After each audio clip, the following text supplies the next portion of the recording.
நம்ம வீட்டில் ஏதாவது பிரச்சனை கஷ்டம் வந்துருச்சுன்னா உடனே என்ன செய்வோம்? கடவுள் என்னை தண்டிக்கிறார், என்னை சோதிக்கிறார். உடனே கடவுளுக்கு எதிராக பேசுகிறோம். கடவுளே, உனக்கு கண் இல்லையா? உனக்கு கை இல்லையா? ஏன் இப்படி பண்ணுறீங்க? ஏன் இப்படி பண்ணுறீங்க?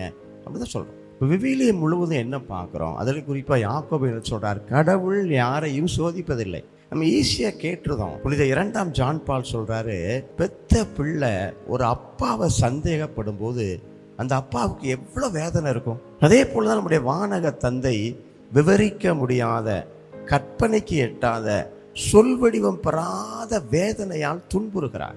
ஏன்? அவருடைய பிள்ளைகளே அவரை சந்தேகப்படுறாங்க. எந்த சூழ்நிலையிலும் ஆண்டவரை, அவருடைய அன்பை சந்தேகப்படக்கூடாது. அதைத்தான் திரு இதய ஆண்டவர் சொல்லுகிறார்.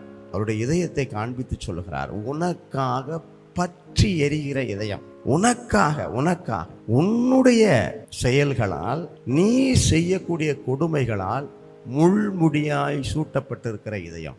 எந்த சூழ்நிலையிலும் இயேசுவின் அன்பை சந்தேகப்படக்கூடாது. கடவுள் என்ன தண்டிக்கிறார், கடவுள் என்ன துன்புறுத்துகிறார், அவரால் தான் இது நடந்துச்சு இல்லை. அவர் அன்பின் வடிவமான ஆண்டவர். அன்பு மட்டுமே அவருக்கு தெரியும். அப்போ அவரை சந்தேகப்படாமல், இயேசுவே நான் உம்மை நம்புகிறேன், இயேசுவே நான் உம்மை அன்பு செய்கிறேன். இந்த ஜூன் மாதத்தில் அவரை அதிகமாய் அன்பு செய்வோம். இயேசுவின் திரு இருதயமே, உம்முடைய இருதயத்தை போல எங்கள் இருதயத்தை மாற்றும்.